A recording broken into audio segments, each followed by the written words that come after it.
Okay, welcome back to the channel, guys. I just wanted to touch base and go over a few more things with the crawler course because I got a lot of comments and people really liking and asking questions about the course, and I just want to go over why I built the course and how everything's looking and coming along after a month or so of using the course heavily. So I wanted to create in my workplace something that I could enjoy and have fun with, and if I wanted to keep the same vibe across my whole office. I used a lot of stained wood because I wanted this course to actually look like a showpiece. I stained all the wood to match my beams that I made, and I also made it match my bookcase that I created a few months ago. I stained the wood the same Jacobine color that I used in the as the accent, and I also wanted to create a workplace for my crawlers on my desk near my PC. So the goal here was just to be able to, while I'm working, I could just in my spare time stop, turn around in my chair, and just use my crawler course that's right here in the middle of my office. And it's a great showpiece, when you walk into your office. My whole thing is creating a outdoorsy vibe, basically that, the outdoors really makes me relaxed and, gives me a lot of chi. Also, I wanted to go over, the bridge here. So on the bridge, when you create this bridge, it doesn't have to be perfect the first time. As you can see, I made different levels and, adjusted the height over the bridge at several points. And all you have to do is just connect a few strings, tie one string to the next, and then attach that string to a different portion of the bridge and stretch it. And that way you can make one part of the bridge higher or lower according to where you want it. Also, the polyacrylic that I use as a protective coating over my mountains really has protected this. As you can see, none of the green false grass that I attached and coated with the polyacrylic has came off after driving over this, probably over 100 times with different crawlers. The green different types of moss that I use has also held up very well. It's still on the course. Occasionally a piece will come off when you drive over it, and you just have to have extra moss to re-glue and attach that. But for the most part, all the original moss is still there, and it really gives a great accent to the course. The animals really add an extra lively showpiece to the course.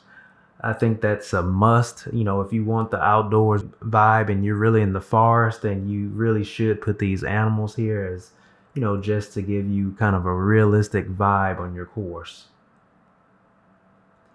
One thing I didn't go over in my original video, I used this black sand that's only about $4 on areas of the course where that would be heavily climbed to add traction for the tire of the crawlers. That actually adds some great traction, and you just spray paint over this and you won't even be able to tell it's there. So you just glue it down first and then spray paint over it, and it'll still have the roughness. I'll just walk you through my ideas while I was building the course. First, here I wanted a flex section with a lot of low rocks that could kind of display the flex of all your vehicles and, get you kind of hung up if your vehicle is not fully capable. And that area came out fantastic, and that's one of my favorite parts of the course. The second part of the course is this kind of rocky area with loose rocks and gravel, and as you can see, that'll catch a lot of your tires and kind of flip your car over and give you a little bit of a harder time to get traction there, which is kind of what I was going for. Then next we come up to the staggered logs, which is more of another flex section, and you basically have to turn that angle perfectly and then get up the hill here right after going up the logs.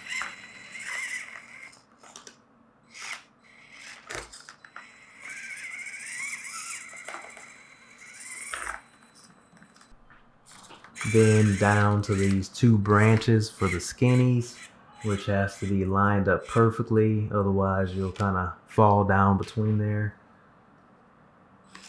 And you'll go under the tunnel that's made out of the bridge that goes above it, and you just have to go between these logs and over this large portion of logs that you get to right as you drive down the 2 branches.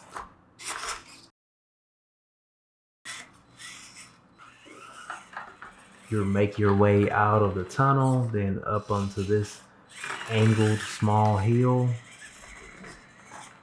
onto this other smaller bridge section, then onto a very steep hill area that's kind of a difficult time to get up. You just kind of angle that right, and it's very steep coming down. You got to have the right speed coming down that hill, otherwise you're gonna flip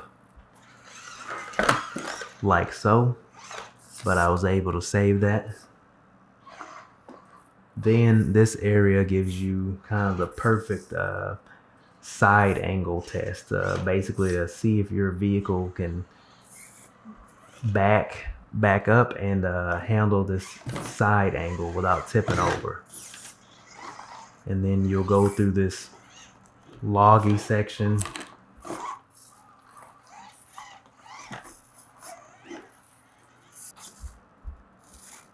and up the first steeper hill.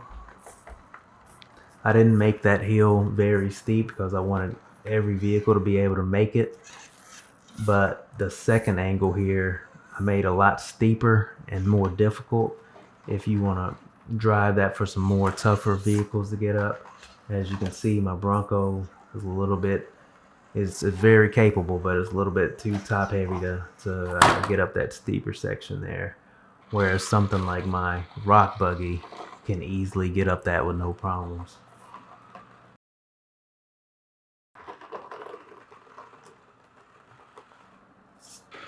Then we go over the large mountainous area, past this mountain goat, and onto the bridge here. The bridge is actually pretty technical.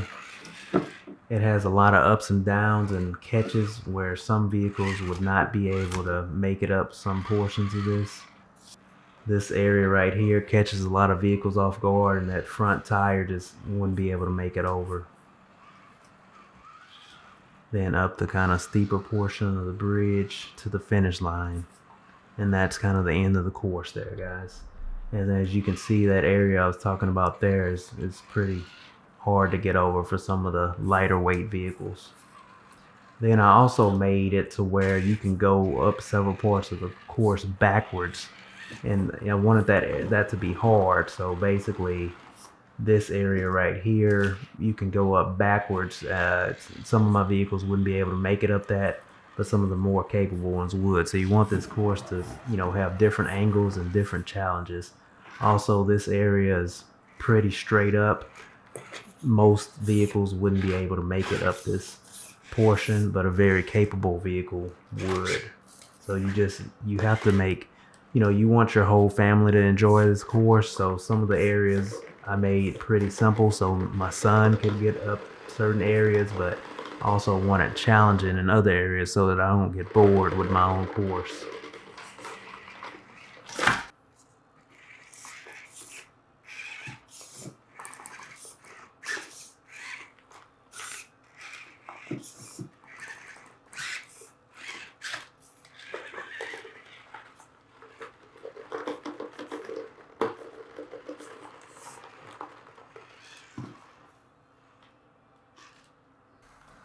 Another good thing about having an indoor course is you create the atmosphere. If you want it to be daytime on your course, or if you want it to be nighttime on your course, you just turn off the lights and create your own adventure. One thing I didn't go over on the last video, also, I just assumed everyone knew how to stain wood, but basically it's very simple. I like the Jacobine color stain. All you do is basically get a foam brush,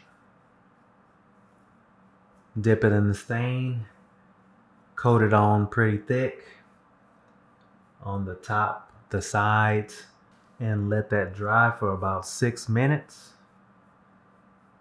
Once the 6 minutes is up, get a old rag and just wipe it down pretty heavily. And then let it dry for about 5 hours before coating it 2 or 3 times with polyacrylic. And then you're done. Very simple.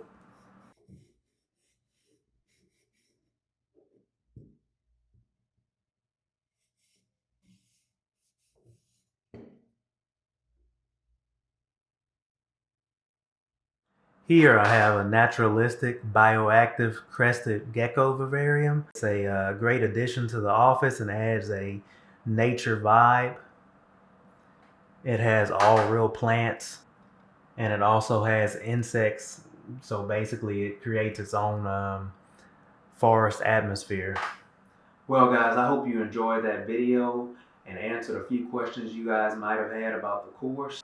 Definitely, if you're new to the channel and haven't seen the build video of the course, I'll link that in the description for you to see. And like always, like and subscribe to the channel for future updates. Thanks.